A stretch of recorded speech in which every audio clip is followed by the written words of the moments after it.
الحمد لله وكفى وسلام على عباده الذين اصطفى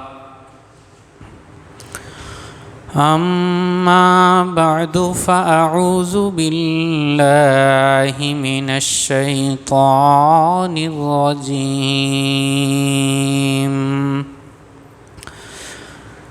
بسم الله الرحمن الرحيم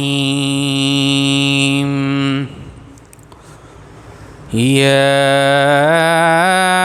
أيها المدثر قم فأنذر وربك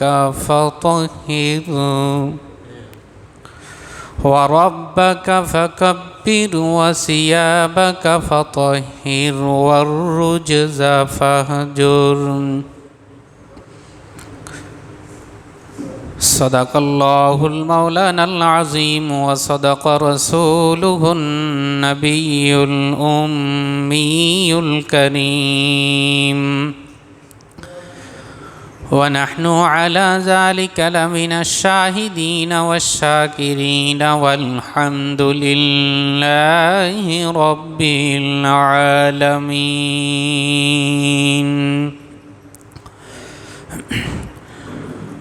আলহামদুলিল্লাহ আল্লাহ রব্বুল আলামিনের অশেষ দয়া মেহেরবানি। আল্লাহ রব্বুল আলামিন আজকে পবিত্র জুমার দিন জুমার নামাজ আদায়ের উদ্দেশ্যে আল্লাহর ঘরে আসার বসার, সেই সাথে দিনই কিছু কথা বলা ও শোনার তৌফিক দান করেছেন। এই জন্যই সকলে আল্লাহ পাকের দরবারে শুকরগুজার হই বলি আলহামদুলিল্লাহ। বিশ্ব মানবতার মহামানব জনাবে মুহাম্মদুর রাসূলুল্লাহ সাল্লাল্লাহু আলাইহি ওয়াসাল্লামের ধারাবাহিক জীবনী আমাদের আলোচনা চলছিল। হুজুরে আকরাম সাল্লাল্লাহু আলাইহি ওয়াসাল্লামের পবিত্র সিরাতের আলোচনার এক পর্যায়ে আমরা আলোচনা করছিলাম যে হুজুর সাল্লাল্লাহু আলাইহি ওয়াসাল্লামের উপর সর্বপ্রথম ওহী অবতরণ কিভাবে হয়েছে তথা রাসূলুল্লাহ সাল্লাল্লাহু আলাইহি ওয়াসাল্লাম নবী হওয়ার খেতাব কিভাবে পেলেন, হুজুরে আকরাম সাল্লাল্লাহু আলাইহি ওয়াসাল্লাম এর ওহীর সূচনা কিভাবে হয়। গত জুমায় আমরা বলেছি ওহীর সূচনা কিভাবে হয়েছে। ওহী আসা শুরু হলো, হুজুরে আকরাম সাল্লাল্লাহু আলাইহি ওয়াসাল্লাম উম্মতের জন্য পেরেশান যে এই উম্মত আমার জাতি এই বিশ্ব শিরকের মধ্যে নিমজ্জিত, এরা তো নিজে এক কদম দু কদম করে হেঁটে হেঁটে জাহান্নামের দিকে চলে যাচ্ছে, এদেরকে বাঁচানো কিভাবে যায়। এই জন্যে হুজুর সাল্লাল্লাহু আলাইহি ওয়াসাল্লাম সর্বদা পেরেশান থাকতেন এবং চিন্তা করতেন যে এই মানুষগুলোকে বাঁচানো, শিরিক থেকে বাঁচাবো কিভাবে। প্রাথমিক পর্যায়ে যখন জিবরাইল আলাইহিস সালাম হেরা গুহায় সূরা আলাকের আয়াতগুলো অবতীর্ণ হয়, এরপর থেকে রাসূলুল্লাহ সাল্লাল্লাহু আলাইহি ওয়াসাল্লাম গোপনে দাওয়াত দিয়েছেন 3 বছর। প্রথমে ওহী অবতরণ রসুলের স্বপ্নযোগে হয়েছে 40 বছর পূর্ণ হওয়ার পর। 6 মাস পরে হেরা গুহায় সর্বপ্রথম জিবরাইল আলাইহিস সালাম এসে সূরা আলাকের আয়াত, লম্বা হাদিস, বুখারী শরীফের হাদিস আমরা আলোচনা করেছি। এরপরে 3 বছর এভাবে বন্ধ থাকে। 3 বছর রাসূলুল্লাহ সাল্লাল্লাহু আলাইহি ওয়াসাল্লাম এই উম্মতকে কিভাবে বাঁচানো যায় এবং এদের ভিতরে গোপনে রাসূলুল্লাহ সাল্লাল্লাহু আলাইহি ওয়াসাল্লাম 1-2 করে দাওয়াত দিয়েছেন যে আমরা যে কাজ করছি এই কাজ আসলে আমাদেরকে আমাদের খালেক এই জন্যে বানায়নি, আমাদের স্রষ্টা আমাদেরকে এই জন্যে বানায়নি যে আমরা মূর্তি পূজা করব, লাত মানাত উজ্জা এদের পূজা করব। আমাদের স্রষ্টা আর আমাদের খালেক একজন আছে, যিনি অর্থহীন আমাদেরকে সৃষ্টি করেনি। এভাবে গোপনে দাওয়াত দিয়েছেন 3 বছর। এই 3 বছর পরে রাসূলুল্লাহ সাল্লাল্লাহু আলাইহি ওয়াসাল্লাম যখন ভীত সন্ত্রস্ত এই উম্মতকে নিয়ে পেরেশান, অনেক সময় হুজুর সাল্লাল্লাহু আলাইহি ওয়াসাল্লাম টেনশনে থাকতেন সারাক্ষণ, উম্মত কীভাবে বাঁচবে, জাহান্নাম থেকে মুক্তি কিভাবে পাবে। তখন রব্বুল আলামিন দ্বিতীয়বার ওহী অবতরণ করে বলেন, ইয়া আইয়ুহাল মুদ্দাসসির, হে বস্ত্রাবৃতওয়ালা, কুম ফাআংজির, আপনি উঠুন, ফাআংজির, আমার বান্দাদেরকে ভয় দেখান। কিসের? জাহান্নামের। যে তোমরা যদি শিরকের ভিতরে এভাবেই ডুবে থাকো, অন্যায় আর পাপাচারের মধ্যে যদি এভাবেই লিপ্ত থাকো, তাহলে তোমাদের জন্য পরকালে কঠিন থেকে কঠোরতর আযাব তোমাদের জন্য অপেক্ষা করছে। সুতরাং তোমরা এখন আর যে যা করেছ, আমি নবী, এখন থেকে তোমরা ছেড়ে দাও। কুম ফাআংজির, উঠো, ভয় দেখাও মানুষদেরকে। ওয়ারাব্বাকা ফাকাব্বির, এবং তোমার প্রভুর বড়ত্বতা প্রকাশ করো, মানুষের কাছে বলো তোমার প্রভু যে সবচেয়ে বড়, এই পৃথিবীর আসমান জমিনের খালিক তোমার প্রভু, এবং এই তোমাকে তোমার বাবা দাদা কুল কায়নাতের স্রষ্টা হলেন একমাত্র একজন, তিনি হলেন আল্লাহ। তার দাওয়াত দাও, তোমার প্রভুর দাওয়াত দাও। ওয়াসিয়াবাকা ফাতাহির, এবং তোমার যে গায়ের পরনের কাপড় আছে এগুলাকে তুমি পবিত্র করো। ওয়ার রুজজা ফাহজুর, এবং মূর্তি পূজা ছেড়ে দাও এবং মূর্তি পূজা থেকে মানুষকে বারণ করো। ওয়াসিয়াবাকা ফাতাহির ওয়ার রুজজা ফাহজুর ওয়ালা তামনুন তাস্তাকসির, কারো উপরে এই জন্যে দয়া করো না, এই জন্য ইহসান করো না যে তার থেকে তুমি বেশি পাবে। ওয়ালা তামনুন তাস্তাকসির, এই জন্যে কারো উপরে দয়া অনুগ্রহ করো না যে তার থেকে তুমি অন্য কিছু পাবে, বরং নিঃস্বার্থভাবে তুমি কারো উপরে দান করো, দয়া করো, এভাবে করে যাও। অন্য আমাদের মাদ্রাসা লাইনে একটা কিতাব আছে, কিতাবটার নাম হলো রওজাতুল আদব, আরবি সাহিত্যের কিতাব। এই কিতাবের ভিতরে পূর্ব মনীষীদের দুইটা উক্তি নিয়ে এসেছেন। একজন মনীষী বলেন, জুদ ওয়ালা তামনুন ফাইন্নাল ফাইদাতা আইদাতুন ইলাইক, মানুষের উপরে দয়া করো, ইহসান করো, যে কোনোভাবেই হোক, হাত দিয়ে হোক, মুখ দিয়ে হোক, কথা দিয়ে হোক, সান্ত্বনা দিয়ে হোক, অর্থ দিয়ে হোক। ওয়ালা তামনুন, দয়া করবা কিন্তু তাকে খোঁটা দিও না কখনো। ফাইন্নাল ফাইদাতা আইদাতুন ইলাইকা, কেননা যেই দান আর দয়া করেছ এর ফায়দাটা তোমার দিকেই ফিরবে, তুমি এটা পাবে। তো তুমি একটা খোঁটা দিয়ে তাকে এই কথাটার উদ্ধৃতি করে নিজের ফায়দাটা নিজের হাতে নষ্ট করো না। বলেন ও জুদ ওয়ালা তামনুন ফাইন্নাল ফায়দাতা আইদাতুন ইলাইকা, এর ফায়দা আর উপকার কল্যাণ তোমার দিকেই ফিরবে। আরেকজন বলেন, মান মান্না বিমারুফিহি ফাকাদ আফসাদা, যে ভালো কাজ করে বা কারো উপরে দয়া করে তাকে আবার সেটার খোঁটা দিয়ে দেয়, সে তার এই ভালো কাজটাকে নিজ হাতে নষ্ট করে দিল। এই জন্যে আল্লাহ পাক রব্বুল আলামিন ওই কোরআনুল কারিমে বলেন, ওয়ালা তামনুন তাস্তাকসির, হুজুরকে বলেন, প্রত্যক্ষভাবে রাসূলুল্লাহ সাল্লাল্লাহু আলাইহি ওয়াসাল্লামকে বললেও পরোক্ষভাবে আনেওয়ালা সকল উম্মতকেই বলেন, ওয়ালা তামনুন তাস্তাকসির, কখনো কোনো অবস্থায় দয়া করে অধিক পাওয়ার উদ্দেশ্যে কারো উপর দয়া করো না, কোনো লোভে কোনো জিনিসের আশায় দয়া করো না। ওয়ালি রব্বিকা ফাসবির, এবং তোমার প্রভুর উপরে সব সময় ধৈর্য ধারণ করো। সামনের পথগুলা তোমার জন্য খুব কষ্টের আসতেছে, এই জন্যে খুব ধৈর্যের সাথে মুআমালা করতে হবে, তোমাকে ধৈর্যের পরীক্ষা দিতে হবে। তুমি এখন দাওয়াত দিবে, একে একে তোমার আপন মানুষগুলো তোমার বিরুদ্ধে যাবে। হুজুর আকরাম সাল্লাল্লাহু আলাইহি ওয়াসাল্লামের উপরে সূরাতুল মুদ্দাসসিরের এই আয়াতগুলা জিবরাইল আলাইহিস সালাম এসে শুনিয়ে দিলেন, তথা ওহী আবার আসলো। রাসূলুল্লাহ সাল্লাল্লাহু আলাইহি ওয়াসাল্লাম পেরেশান, এই উম্মতকে কিভাবে জাহান্নাম থেকে বাঁচানো যায়, কিভাবে এদেরকে দাওয়াত দিবে। হুজুর আকরাম সাল্লাল্লাহু আলাইহি ওয়াসাল্লাম গোপনে গোপনে দাওয়াত দিয়েছেন।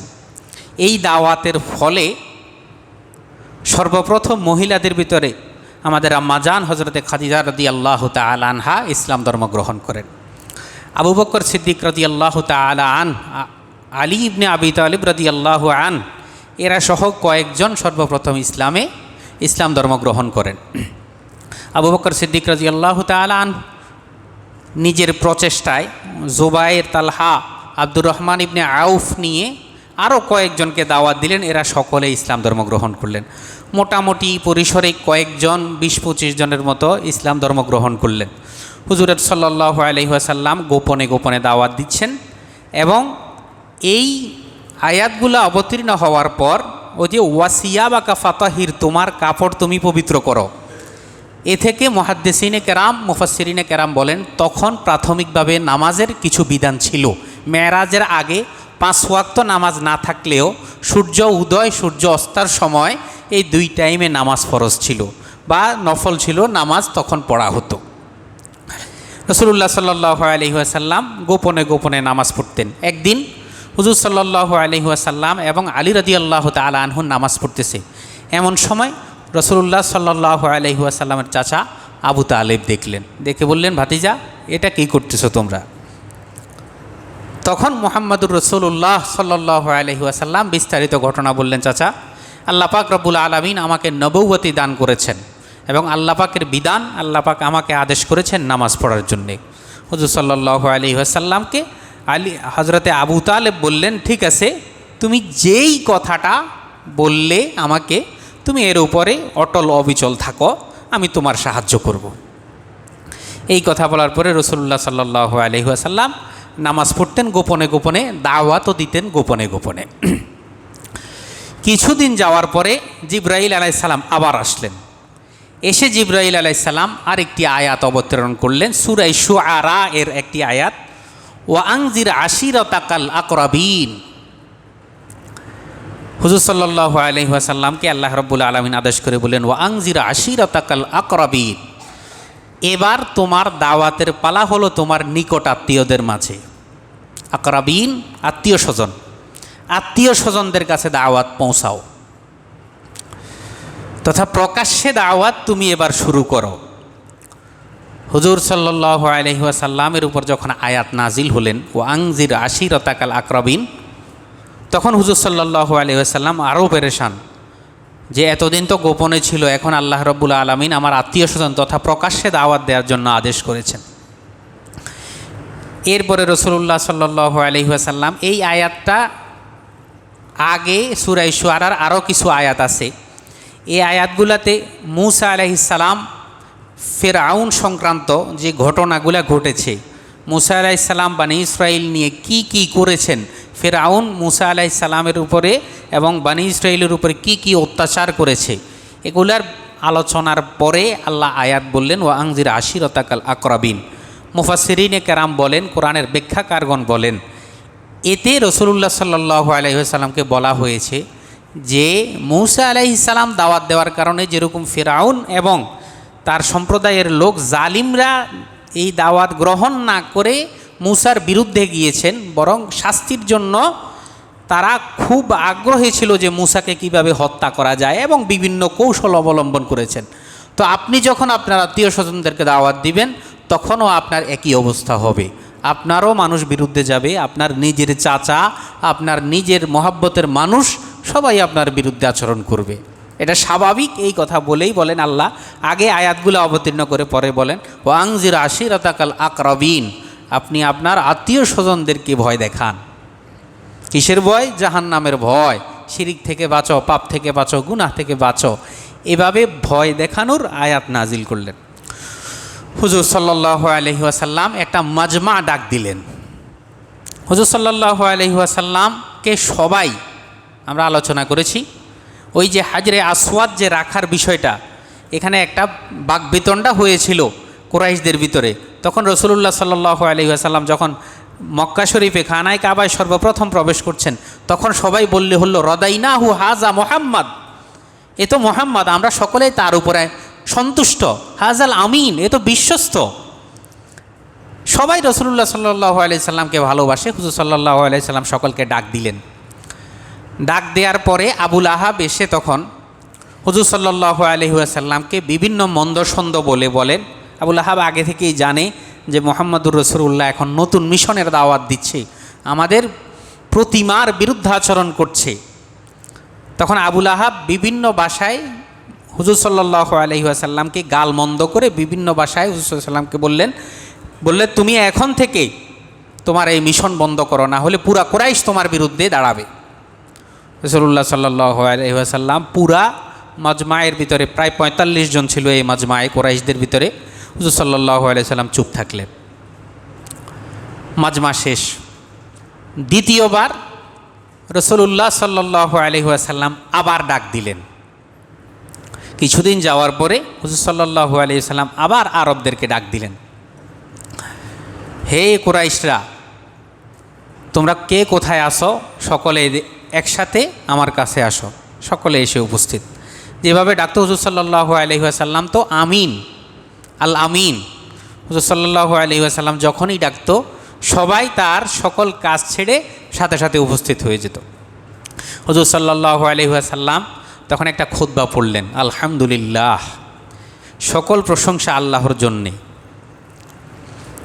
আহমাদুহু, প্রশংসা তার, আমি তার প্রশংসা করি। ওয়া আস্তাঈনুহু, এবং তার কাছে আমি সাহায্য প্রার্থনা করি।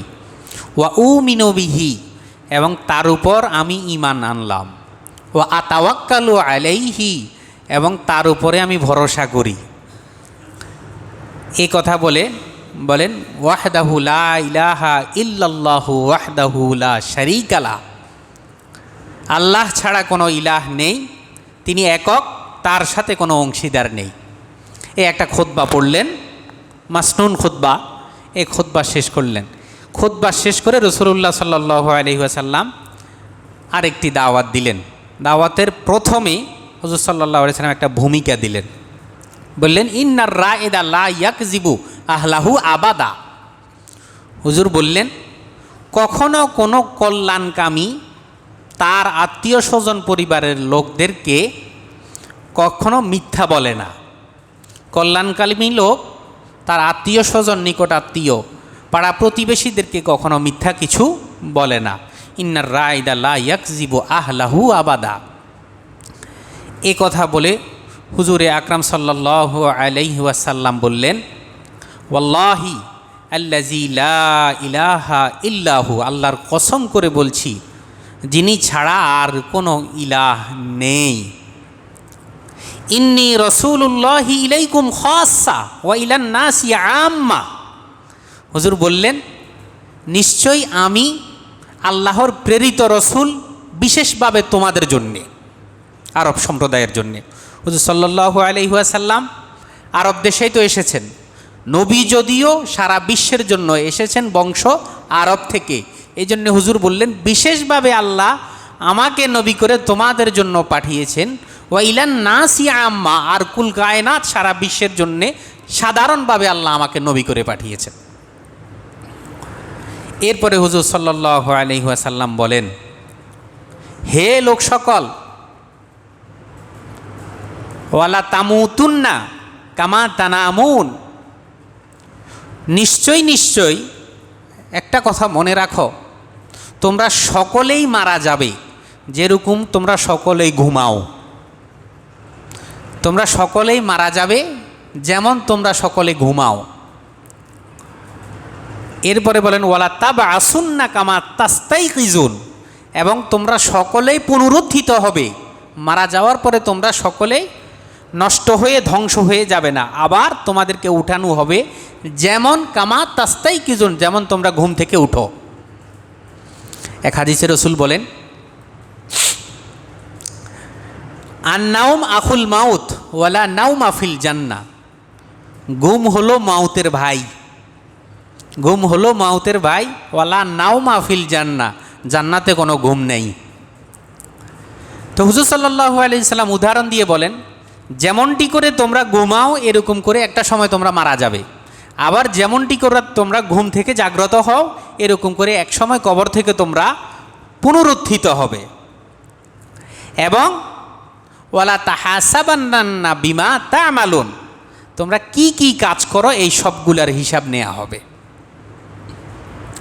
ওয়া ইন্নাহাল জান্নাতু আবাদা আউইন নারু আবাদা, একটা কথা মনে রাখো, জান্নাতও চিরস্থায়ী, জাহান্নামও চিরস্থায়ী। যে জান্নাতি হবে সে জান্নাতে চিরস্থায়ীভাবে থাকবে, আর যে জাহান্নামী হবে সে জাহান্নামে চিরস্থায়ী হয়ে থাকবে। এই কথা বলার পরে কুরাইশ নেতাদের গায়ের ভিতরে মনে হয় যেন আগুন লেগে গেল। আবু লাহাব তো উঠে হুজুর সাল্লাল্লাহু আলাইহি ওয়াসাল্লামকে বিভিন্ন গালমন্দ করে বলেন, তুমি যদি এখন থেকে এই মিশন আর এই কথা বন্ধ না করো, তাহলে তোমার সম্প্রদায়ের লোক আমি সহ, যদিও আমি তোমার চাচা হই, চাচা ভাতিজার সম্পর্ক আর থাকবে না।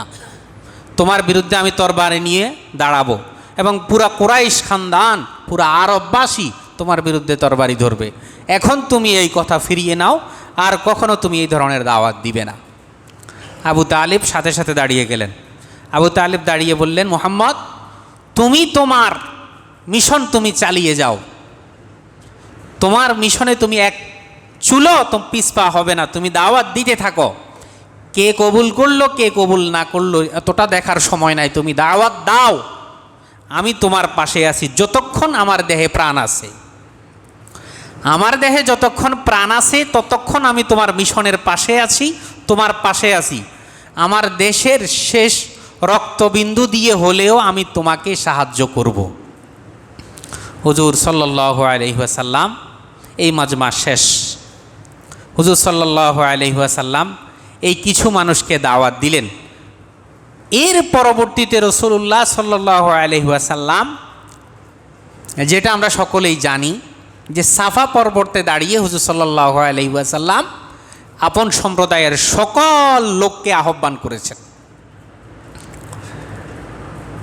তাহলে আমরা দেখি যে রাসূলুল্লাহ সাল্লাল্লাহু আলাইহি ওয়াসাল্লামের দাওয়াতি কার্যক্রম যখন শুরু করেছেন হুজুর সাল্লাল্লাহু আলাইহি ওয়াসাল্লাম, তখন কিছু মানুষ বুঝে হোক না বুঝে হোক, অথবা নিজেদের ক্ষমতা চলে যাবে এই ধরনের ভয়ে, যে মুহাম্মদ যদি নেতা হয়ে যায়, মুহাম্মদকে সকলে মানবে, তাহলে আমাদেরকে তো কেউ কুরাইশের নেতা মানবে না। এই জন্যে অনেকে, বিশেষ করে আবু জাহাল এর প্রধানতম সৈনিক ছিল, যে মুহাম্মদ তার মিশনে যদি সাকসেস হয়ে যায় তাহলে তো মানুষ আমাদেরকে দামই দিবে না, মূল্যায়নই করবে না। এই জন্যে মুহাম্মদের মিশনের বিরুদ্ধাচরণ করত আবু লাহাব এবং আবু জাহাল বেশি। কিন্তু হুজুর সাল্লাল্লাহু আলাইহি ওয়াসাল্লামের উপরে প্রাথমিকভাবে বিভিন্ন গালমন্দ হুজুর সাল্লাল্লাহু আলাইহি ওয়াসাল্লামের ধীরে ধীরে অত্যাচার শুরু হয়েছে। কিন্তু হুজুর সাল্লাল্লাহু আলাইহি ওয়াসাল্লাম এক মুহূর্তের জন্য হুজুর সাল্লাল্লাহু আলাইহি ওয়াসাল্লাম দাওয়াতের কার্যক্রম বন্ধ করেননি, যতদিন পর্যন্ত আল্লাহ ওয়াংজির আশিরাতাকাল আকরাবিন আয়াত অবতীর্ণ করেনি। অর্থাৎ তুমি প্রকাশ্যে দাওয়াত দাও তোমার আত্মীয় স্বজনদেরকে, ততদিন পর্যন্ত হুজুর সাল্লাল্লাহু আলাইহি ওয়াসাল্লাম গোপনে একজন করে বুঝিয়েছেন যে এইভাবে করো, এইভাবে করো, আমরা যেই কাজ করছি এই কাজ তো আসলে আমাদের সাথে যায় না। একজন বিবেকবান সুস্থ বিবেকের মানুষ কিভাবে নিজের হাতে বানানো এই সমস্ত প্রতিমাদেরকে পূজা করতে পারে? এভাবে হুজুর সাল্লাল্লাহু আলাইহি ওয়াসাল্লাম দাওয়াত দিয়েছেন এবং বিভিন্ন দাওয়াতি কৌশলে হুজুর সাল্লাল্লাহু আলাইহি ওয়াসাল্লাম দাওয়াত দিয়েছেন। যখনই আয়াত অবতীর্ণ হলো সূরা শুআরা, তখন হুজুর সাল্লাল্লাহু আলাইহি ওয়াসাল্লাম মাজমা ডাকলেন, মাজমা ডেকে তখন দাওয়াত দিলেন। এটি একটি সুন্দর সিস্টেম, যে যখন আমি আমার কোনো কথা সমাজের ভিতরে, আমার কোনো অভিব্যক্তি সমাজের ভিতরে আমি চালাতে চাইব, অর্থাৎ মানুষের উপকার করতে চাইব, তখন একটা মজমা ডাক দেয়া, যেরকম আমাদের সমাজে আছে, উল্লেখযোগ্য মানুষদেরকে এবং সকলকে ডেকে আমি আমার কথাটা উপস্থাপন করব। এটা রাসূলুল্লাহ সাল্লাল্লাহু আলাইহি ওয়াসাল্লামকে আল্লাহ রাব্বুল আলামিন শিক্ষা দিয়েছেন। হুজুর সাল্লাল্লাহু আলাইহি ওয়াসাল্লামের সুন্নাহ বটে এটা, যে আমার কোনো কথা, আমাদের সামাজিক কাজ হোক, আমাদের গ্রামের কাজ হোক, যে কোনো ধরনের কাজ, তখন আমরা সকলে মিলে বসে একটা পরামর্শ করব এবং তাদেরকে আমার এই দাওয়াত আমি পৌঁছিয়ে দেব। এবং দাওয়াত পৌঁছানোর ক্ষেত্রে কখনোই আমি এই কথা ভাববো না যে আমার দাওয়াত কে কবুল করবে, কে আমার কথা শুনবে, এই ধরনের ছোট মানসিকতা কখনোই করা যাবে না। সারা বিশ্ব একদিকে, হুজুর সাল্লাল্লাহু আলাইহি ওয়াসাল্লাম ছিল একদিকে, এই এক করে আজকে সারা বিশ্বে প্রায় 500 কোটির উপরে মুসলমান। হুজুর সাল্লাল্লাহু আলাইহি ওয়াসাল্লাম তখন যদি ভাবতো যে আমি একজনে না, আমার সাথে তো আর কোনো সহচর নেই, আমি দাওয়াত কিভাবে দিব, আমার এই দাওয়াত গ্রহণ করবে কে, এটা রাসূলুল্লাহ সাল্লাল্লাহু আলাইহি ওয়াসাল্লাম মনে করেননি। হুজুর সাল্লাল্লাহু আলাইহি ওয়াসাল্লাম বলেছেন, দাওয়াতের কাজ আমার উপরে অর্পিত হয়েছে, কে মানবে কে মানবে না সেটা পরের বিষয়। আমি আমার দাওয়াতে কখনো পিছপা হব না। এই জন্যে সামাজিক যে কোনো কাজ হোক, ভালো কাজ, অনেকেই ভালো কাজের উপদেশ দিলে অনেকের খারাপ লাগে উপদেশ দিলে, তো এটা স্বাভাবিক, অনেকের কাছে খারাপ লাগে। কিন্তু যে দাওয়াত দিবে, দাঈ ইলাল্লাহ, আল্লাহর দিকে যে ডাকবে, সে মন খারাপ করবে না কখন। হ্যাঁ, এ কথা মনে করবে আমি কি, হুজুর সাল্লাল্লাহু আলাইহি সাল্লাম বিশ্ব মহামানব হওয়ার পরেও হুজুর সাল্লাল্লাহু আলাইহি সাল্লাম সিজদায় যাওয়ার পরে ওটের নাড়ি বুড়ি হুজুর সাল্লাল্লাহু আলাইহি সাল্লামের মাথার উপরে উঠিয়ে দিয়েছে, তো সেখানে আমি কি? এই কথা বলে নিজের দাওয়াতি কার্যক্রম সব ভালো কাজগুলোর প্রতি একা হলে একা এই দাওয়াতের কাজ আমরা করব। বিশেষ করে যারা আল্লাহ ভোলা মানুষ, এদেরকে আমরা আল্লাহর সাথে জুড়ে দেব, এদেরকে আমরা আল্লাহর পথে আনবো। যারা নামাজ পড়েন না তাদেরকে বুঝিয়ে সুঝিয়ে নাও। আপনাকে মন্দ বলুক, আখেরাতে পাবেন, দুনিয়া ক্ষণস্থায়ী, চিরস্থায়ী, আখেরাতে পাবেন। মন্দ বলুক, সে বলে শেষ করে ফেলুক, কিন্তু দাওয়াতে কখনো পিছপা হওয়া যাবে না। আল্লাহ রাব্বুল আলামিন আমাদেরকে কথাগুলোর উপরে আমল করার তৌফিক দান করুক। বাকি আলোচনা ইনশাআল্লাহ আগামী জুমায় যারা সুন্নত পড়েন কবুল পড়ে।